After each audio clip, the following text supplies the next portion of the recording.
اعوذ باللہ من الشیطان الرجیم بسم اللہ الرحمن الرحیم الحمد للہ رب العالمین انزل علینا القرآن الکریم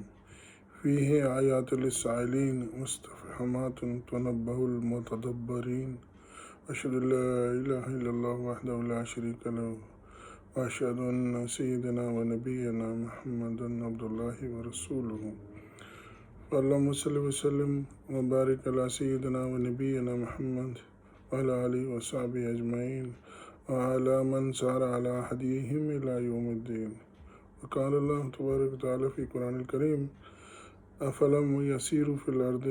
فینظروا کیف کان عاقبۃ الذین من قبلہم ولدار الآخرۃ خیر للذین اتقوا افلا تعقلون رب اشرح لی صدری ویسر لی امری واحلل عقدۃ من لسانی یفقہوا قولی صدق اللہ العظیم۔ عزیز دوستو، جیسے میں نے پہلے بھی کچھ ویڈیوز جو ہیں وہ ریکارڈ کی ہیں، تو میں چاہ رہا ہوں کہ مختلف جو لٹریچر مجھے مل رہا ہے یا جو کو میں پڑھتا ہوں وہ آپ لوگوں کے ساتھ شیئر کر سکوں، اور مشن وہی ہے کہ جو اللہ کے نبی صلی اللہ علیہ وسلم نے حکم دیا ہے کہ بلغ عنی ولو آیا، کہ اگر میری ایک بھی بات آپ تک پہنچے تو آپ دوسروں تک پہنچاؤ۔ اور آج جس ٹاپک کو میں نے چنا ہے وہ ہے کلمہ کیف کا، یعنی جو لفظ کیف ہے، کیسے، جیسے اردو میں کہتے ہیں نا کہ کیا حال ہے، کیف حالک، کیف حالک، کیف یعنی کیسے، کیوں، یہ ایک سمجھنے کے لیے ایک ایسا کلمہ ہے۔ تو ہم اسی کو آج اپنا موضوع سخن بناتے ہیں کہ کلمہ کیف کے ذریعے سے قرآن کریم کے معنی میں غور و فکر کی دعوت، یہ ہمارا موضوع ہے۔ اب اللہ تعالیٰ نے قرآن میں ایک اور جگہ کہا ہے افلا یتدبرون القرآن، اور کیا یہ لوگ جو ہیں وہ قرآن پاک میں غور نہیں کرتے؟ تو اس میں اللہ تعالیٰ نے جو انسان کو متوجہ کیا ہے کہ قرآن کے اندر وہ غور و فکر کرے اور تدبر و تفکر کرے، اس کی ایک خاص وجہ ہے کہ قرآن جو ہے وہ ایک ایسی کمال کتاب ہے جو اپنی فصاحت و بلاغت میں اور متنوع اسلوب و طرز بیان میں ایک معجزہ ہے۔ آپ کو یاد ہے نا جب کفار کو چیلنج کیا گیا تھا کہ ایک چھوٹی سی صورت بھی اس کے مقابلے میں بنا کے لے آئیں، تو وہ شاعر اور وہ جو مخالفین تھے وہ نہیں کر سکے تھے۔ اور ایون سورہ کوثر کے مقابلے میں وہ مختصر ترین صورت کے مقابلے میں وہ کوئی چیز بنا کے نہیں لا سکے تھے، حالانکہ وہ اپنے آپ کو بہت فن خوان سمجھتے تھے۔ اور اسی جو قرآن کا یہ جو معجزہ ہے اس کو سمجھانے کے لیے یہ لفظ جو ہے نا، یہ کیف کا کثرت سے استعمال ہوا ہے، اللہ تعالیٰ نے اس کو کثرت سے استعمال کیا، اور اس کا مقصد یہ تھا کہ اس کے ذریعے سے کسی شے کی جو استفہامیہ یا سمجھنے کے لیے کسی بھی شے کی حالت و کیفیت کے بارے میں سوال ہوتا ہے جو موجود اور ثابت شدہ ہو، اور اس کیف سے مقصد، کیسے سے مقصد اور کیوں کا مقصد یہ ہوتا ہے کہ اس چیز کے بارے میں غور و فکر کی دعوت دی جائے، اس میں فہم و فراست کو جلا بخشی جائے، انسان کی فکر و نظر کو اجاگر کیا جائے۔ اسی لیے اللہ تعالیٰ نے اپنی کتاب میں اس لفظ کو، کیف کو یعنی کیسے کو، 83 جگہوں پہ استعمال کیا ہے اور مختلف پیرایوں میں مختلف معانی میں استعمال کیا ہے۔ عربی کی فصاحت ہے یا بلاغت ہے، اس کا یہ ہے کہ جو عربی کی جو فریزز ہیں یا الفاظ ہیں ان کے کئی معنی ہوتے ہیں۔ اسی طرح اللہ تعالیٰ نے اس کیف کو متعدد معنی میں استعمال کیا ہے، اور اس کے ذریعے سے اللہ تعالیٰ نے اصل میں اپنے مظاہر قدرت اور اپنی تخلیق اور اختراع اور کاراگری جو ہے اللہ تعالیٰ کی، اس پر غور کرنے کی ترغیب دی ہے۔ اللہ تعالیٰ نے اس کتاب مبین میں یعنی قرآن میں اللہ تعالیٰ نے پہلی قوموں کے احوال بھی ہم کو بتائے ہیں، تاکہ ہمارے اندر ایک عبرت کا جو ہے یا توبہ کا ہے یا پرہیزگاری کا ایک جو رویہ جو ہے نا وہ پنپ سکے۔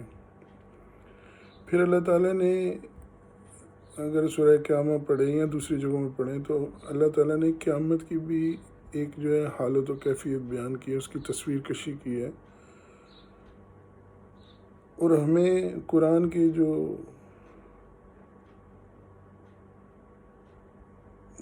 چھپے ہوئے معنی ہیں، اس کے مفہوم ہیں، اس کی گہرائی میں جا کے مطالعہ کرنے، ان کو سمجھنے،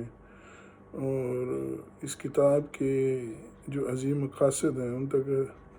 رسائی اور رہنمائی جو ہے وہ فرمائی اللہ تعالیٰ نے یہ سوال کر کے۔ اب سوال یہ ہے کہ قرآن کریم میں کیف کے ذریعے سے سوالات اور استفسارات یعنی گزارشات یا درخواست کی کیا کیا جہتیں ہیں، کس طرح کیا ہے اور کیا کیا مقاصد ہیں۔ قرآن پاک میں کیف کا سوال ایک مقصد یہ ہے کہ ایمان کے معنی اور اس کے جو مفہوم ہیں وہ دل و دماغ میں پختہ کیے جائیں، ایمانی قوت کو بڑھایا جائے، اور اس کائنات کی حقیقت اور جو مخلوقات ہیں وہ بستہ ہیں ان کے وجود کے بارے میں سوال کیے ہیں۔ پھر تخلیق انسانی کی ابتدا کیسے ہوئی اور یہ سلسلہ کیسے جاری ہے، اور اگر اللہ تعالیٰ نے کل انسانوں کو قیامت برپا کرنی ہے اور ان کو ناپید کرنا ہے تو پھر اللہ تعالیٰ جو ہے وہ دوبارہ کس طرح ان کو پیدا فرمائے گا۔ تو اللہ تبارک تعالیٰ نے اس میں بھی رہنمائی فرمائی، اور دیکھیں گے کیف کا لفظ اللہ نے کتنی خوبصورتی سے استعمال کیا ہے۔ قل سیروا فی الارض فانظروا کیف بدأ الخلق ثم اللہ ینشئ النشأۃ الآخرۃ ان اللہ علی کل شیء قدیر۔ ان سے کہو کہ اس روئے زمین پر چلو پھرو اور غور کی نگاہ سے دیکھو کہ اللہ تعالیٰ نے کس طرح ابتدا میں خلق کا آغاز کیا اور پھر کس طرح اس نے اس کو دوبارہ نئی پیدائش عطا فرمائے گا۔ بے شک اللہ تعالیٰ ہر چیز پہ قادر ہے۔ قرآن میں جو واقعات اللہ نے بیان کیے ہیں، آپ نے حضرت ابراہیم کا واقعہ سنا ہوگا۔ اب حضرت ابراہیم علیہ السلام نے اللہ رب العزت سے درخواست کی کہ رب ارنی کیف تحیی الموتى، کیا میرے پروردگار مجھے دکھا کہ تو مردوں کو کیسے زندہ کرتا ہے یا کیسے زندہ فرمائے گا۔ تو میری گزارش ہے کہ آپ حضرت ابراہیم کا وہ واقعہ جو ہے اس کو قرآن میں پڑھیں اور اپنے ایمان کو جو ہے اور مضبوط کریں، اور اس سوال کا مقصد بھی یہ تھا کہ ایمان و یقین میں اضافہ ہو اور اطمینان قلب جو ہے وہ حاصل ہوئی۔ اور اللہ نے حضرت ابراہیم کے اس سوال، اس مطالبے پر اللہ نے کہا وَلَمْ تُؤْمِنْ، کیا تم اس بات پر ایمان نہیں رکھتے کہ میں مردوں کو زندہ کر سکتا ہوں؟ حضرت ابراہیم علیہ السلام نے کہا قَالَ بَلَىٰ وَلَكِنْ لِيَطْمَئِنَّ قَلْبِي، کہ انہوں نے جواب دیا کیوں نہیں، ایمان رکھتا ہوں لیکن میں چاہتا ہوں کہ میرا دل پوری طرح مطمئن ہو جائے۔ اور اس کے بعد اللہ تعالیٰ نے مردوں کو زندہ کر کے دکھایا، جو پرندوں کا واقعہ ہے اس کی طرف میں اشارہ کر رہا ہوں، اور ان سے فرمایا کہ وَاعْلَمْ أَنَّ اللَّهَ عَزِيزٌ حَكِيمٌ،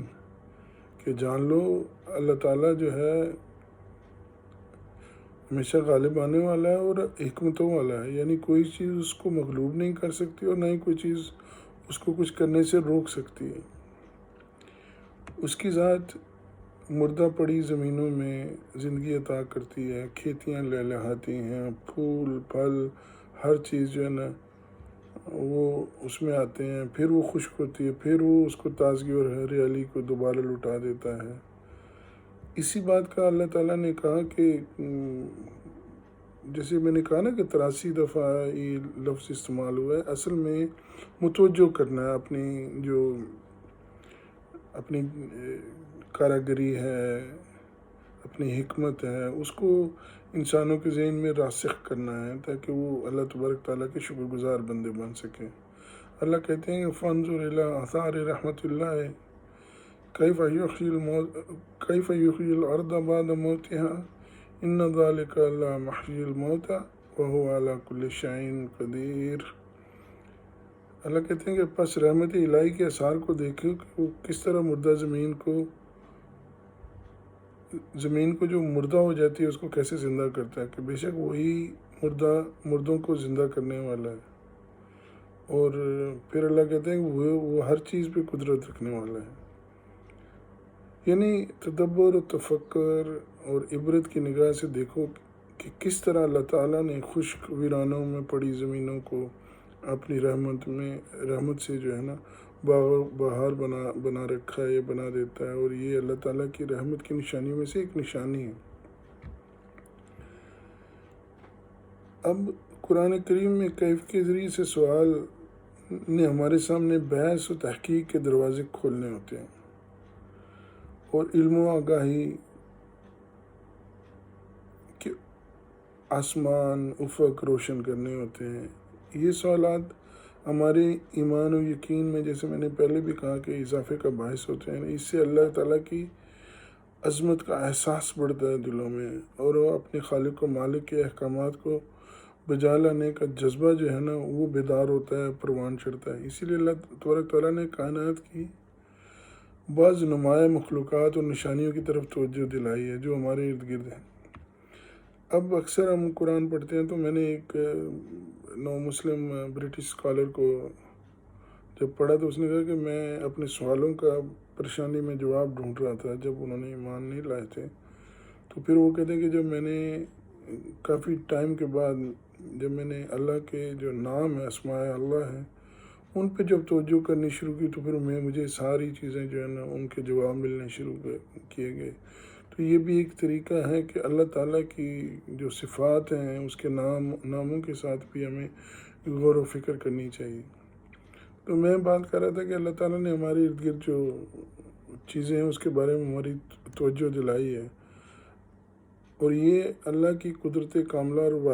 وحدانیت جو ہے نا اس کی شہادت دیتی ہیں۔ اللہ تعالیٰ کے وسعت علم اور اس کی تخلیق کی کاریگری اجاگر کر رہی ہیں۔ مطلب یہ چیزیں ہیں جب ہم ارد گرد غور کرتے ہیں، اللہ کے ناموں پہ کے حوالے سے اس کی صفات کو دیکھتے ہیں، تب بھی ہمیں اس چیز کا احساس ہوتا ہے کہ ہمارا اللہ کل شین وکیل، کل شین قدیر ہے۔ اللہ تعالیٰ نے فرمایا کہ افلا ینظرون الی الابل کیف خلقت۔ اب دیکھیں نا، انسان کو مشاہدے کی طرف متوجہ کیا ہے، اور پھر اس کے بعد انسان کو اپنی جو خلقت ہے یا اپنے خالق ہونے کی یا اس پیدا کردہ چیز ہے اس کی طرف توجہ دلائی ہے۔ اللہ کہتے ہیں کہ کیا وہ اونٹوں کی طرف نہیں دیکھتے کہ وہ کس طرح پیدا کیے گئے ہیں؟ اللہ تعالیٰ نے اونٹ کو ایک بڑا جسم، طویل قامت جانور بنایا ہے جس پر لوگ بار برداری کرتے ہیں، یعنی سامان کو ڈھوتے ہیں۔ یہ ایسا جانور ہے کہ جب یہ بیٹھا ہوتا ہے تو اس پہ سارا سامان لاد دیتے ہیں تو وہ بڑا آسانی کے ساتھ یہ کھڑا ہو جاتا ہے، اور کئی دنوں تک یہ اپنے اندر کھانا اور پانی ذخیرہ کر کے لک و دک صحرا میں چلتا رہتا ہے، اور اپنی بھوک اور پیاس کو یوں برداشت کرتا ہے، اور جو اللہ نے اس کو سسٹم دیا اس کے تابع رہ کے وہ بھی حمد و ثنا میں رہتا ہے۔ پھر اللہ تعالیٰ نے اپنی عظیم نشانی کی طرف جو اس نے تخلیق کیا اس پر غور کرنے کے لیے کہا ہے۔ شاید جو امام عبداللہ بن باز تھے سعودیہ میں، جن کی نظر نہیں تھی، ان سے کسی نے ایک دفعہ پوچھا کہ اگر آپ کو آنکھیں مل جائیں تو آپ کس چیز کو سب سے پہلے دیکھنے کی کوشش کریں گے؟ تو یہ جو آیت میں نے ابھی تھوڑی دیر پہلے آپ کے سامنے پڑھی ہے، جو اللہ تعالیٰ نے اونٹ کے بارے میں کہا ہے کہ افلا ینظرون الی الابل کیف خلقت، کہ وہ کہتے ہیں کہ اللہ تعالیٰ نے اگر اونٹ کو اتنا اس کا ذکر کیا، اس کی خوبیاں بیان کی ہیں، اور اپنی جو کاراگری ہے اس کا ذکر کیا، تو میری خواہش یہ ہوگی کہ سب سے پہلے میں اونٹ کو دیکھوں۔ پھر اللہ نے ہماری توجہ آسمان کی طرف دلائی ہے، پھر دن ہو یا رات ہو، سفر ہو یا ہم کہیں ٹھہرے ہوں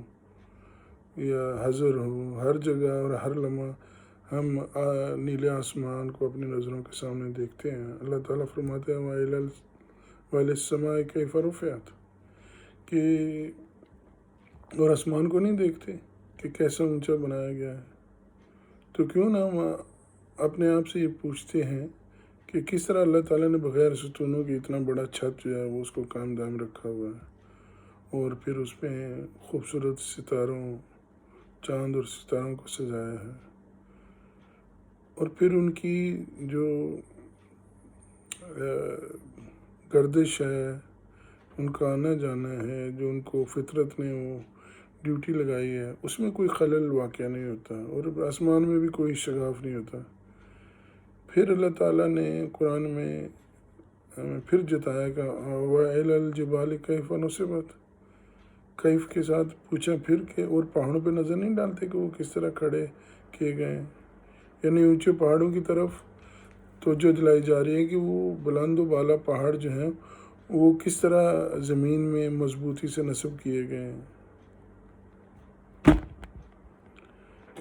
پھر جس زمین کو اپنے قدموں سے ہم رونتے ہیں، اس پہ چلتے پھرتے ہیں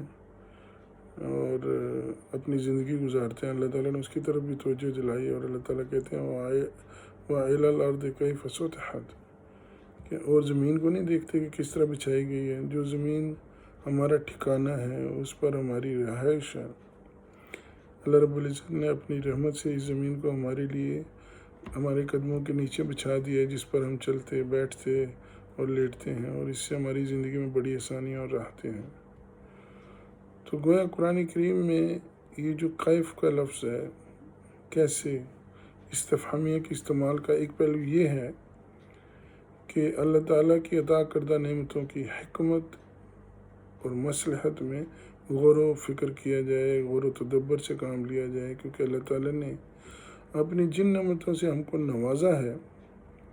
ان سے ہمیں دلی اطمینان اور قلبی سکون حاصل ہوتا ہے۔ اب دیکھیں نا، پھر اللہ تعالیٰ نے جیسے بولا ہے کہ 83 جگہوں پہ اللہ نے لفظ جو کیف استعمال کیا۔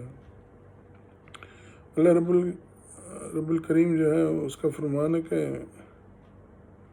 انظر کیف فضلنا بعضهم علی بعض، دیکھو ہم نے ایک دوسرے پر کس طرح فضیلت دے رکھی ہے، یعنی اگر ہم غور کریں تو کس طرح ہم نے انسانوں کو آپس میں ایک دوسرے پر فضیلت اور برتری دی ہے، عقل و دانش اور فہم و فراست الگ الگ عطا کیا ہے۔ اسی طرح اللہ تعالیٰ نے حرفت و معیشت میں اور رزق میں اللہ تعالیٰ کہتے ہیں ہم نے بعضوں کو بعضوں پر ترجیح دی ہے، بعض کو مالداری سے نوازا اور بعض کو فقر و فاقے سے آزمایا ہے، اور بعض کو متوسط الحال رکھا ہے۔ اللہ تعالیٰ نے اس فرق و مرتبے کی حکمت کو بھی اس آیت میں کیف کے ساتھ بیان کیا ہے۔ اللہ تعالیٰ فرماتے ہیں نحن قسمنا بینہم معیشتہم فی الحیات الدنیا ورفعنا بعضهم فوق بعض درجات لیتخذ بعضهم بعضا سخریا۔ اللہ کہتے ہیں کہ دنیا کی زندگی میں ان کی معیشت کا سامان تو ہم نے تقسیم کیا ہے، اور ایک درجے کو دوسرے پر ہم نے بلند کر دیا ہے تاکہ وہ باہم ایک دوسرے سے کام لے سکیں، یعنی آپس میں ایک دوسرے کا تعاون کر سکیں اور دنیاوی زندگی کے لیے ایک دوسرے کے معاون و مددگار ثابت ہوں۔ کوئی اپنے مال سے مال کے ذریعے سے اور کوئی اپنے عمل کے ذریعے سے دنیا کے اس نظام کو قائم دائم رکھے ہوئے درست رہے گا، یوں ایک دوسرے سے تعاون کریں گے تو یہ سلسلہ چلتا رہے گا۔ اس کے بعد اللہ تعالیٰ نے دوبارہ ہمیں یہ بات قرآن میں جتایا کہ ہمیں وَلَلْآخِرَةُ أَكْبَرُ دَرَجَاتٍ وَأَكْبَرُ تَفْضِيلًا، اللہ کہتے ہیں اور آخرت درجات اور فضیلت کے اعتبار سے کہیں بڑھ کر ہے، یعنی اپنے درجات اور مراتب کے لحاظ سے اس دنیا میں درجات و مراتب اور مقابلے میں کہیں بڑھ چڑھ کر ہوگی۔ تو جب انسان اپنے اندر دنیا کے درجات اور مراتب کے حصول کی خواہش رکھتا ہے تو اسے چاہیے کہ وہ آخرت کے اعلیٰ و ارفع مراتب کی طلب بدرجہ اولا یعنی پریورٹی پہ ہونی چاہیے۔ لہٰذا ہم سب کو اس پہلو پر غور کرنا چاہیے اور اس کے تقاضوں پر عمل پیرا ہونا چاہیے، اور یہ یاد رکھیں کہ جو مومن ہوتا ہے وہ دنیا اور آخرت دونوں مانگتا ہے، وہ ایک نہیں مانتا، اللہ تعالیٰ سے نہیں مانگتا۔ اس لیے تدبر و تفکر سے، حکمت و دانائی سے یہ چیز پیدا ہوتی ہے، خوف و خشیت کا جذبہ ابھرتا ہے اور عمل کرنے کی توفیق ملتی ہے۔ ہماری اللہ سے دعا ہے کہ اللہ تعالیٰ ہمیں اپنی کتاب کی فہم اور سمجھ عطا فرمائے، اور اللہ تعالیٰ کی جو آیات ہیں یا نشانیاں ہیں قرآن میں، ان میں تدبر و تفکر کرنے والا بنا دے اور اخلاص کے ساتھ عمل صالح کی توفیق نواز دے، آمین۔ اب اللہ تعالیٰ نے قرآن میں کہا یا ایھا الذین آمنوا، اللہ تعالیٰ نے قرآن میں جیسے ہمارے لیے کہا ہے کہ یا ایھا الذین آمنوا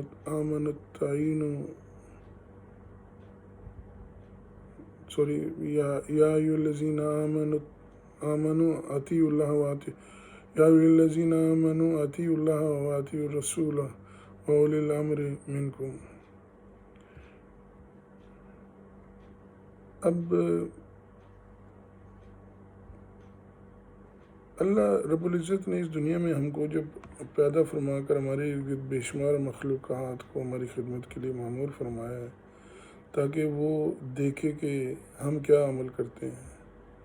اور اپنے رب کی اطاعت و فرمانبرداری اور اپنے رسول کی اتباع کس طرح کرتے ہیں۔ جیسے میں نے وہ آیت آپ کے سامنے پڑھی ہے، اور رب ذوالجلال والاکرام کا فرمان عالی شان ہے ثم جعلناکم خلائف فی الارض من بعدہم لننظر کیف تعملون، یعنی پھر ہم نے ان کے بعد ملک میں تم کو جانشین بنایا کہ دیکھیں تم کیسا عمل کرتے ہو۔ یعنی اللہ تعالیٰ نے انسانوں کو وجود بخشا اور اس کو مکلف بنایا ہے، خلیفہ بنایا ہے کہ وہ نیک کام کرے۔ یہ بھی شیطان کے مقابلے میں ایک چیلنج ہے نا جو شیطان نے دیا ہوا تھا، زیادہ سے زیادہ اطاعت و فرما برداری بجائے لائیں، لوگوں کے ساتھ حسن سلوک سے پیش آئے۔ قرآن کی ایک اور آیت ہے الذی خلق الموت والحیاۃ لیبلوکم ایکم احسن عملا، کہ ہم نے زندگی اور موت بنائی اسی لیے کہ ہم دیکھیں کہ تم میں اچھا عمل کون کرتا ہے۔ اور حضرت عمر رضی اللہ عنہ کا فرمان ہے کہ اللہ تعالیٰ نے ہمیں دنیا میں جو محبوس فرمایا ہے انسانوں کو، وہ اسی لیے کیا ہے کہ تاکہ وہ ہمارے عمل کو دیکھ سکے کہ ہم رات دن خلوت و جلوت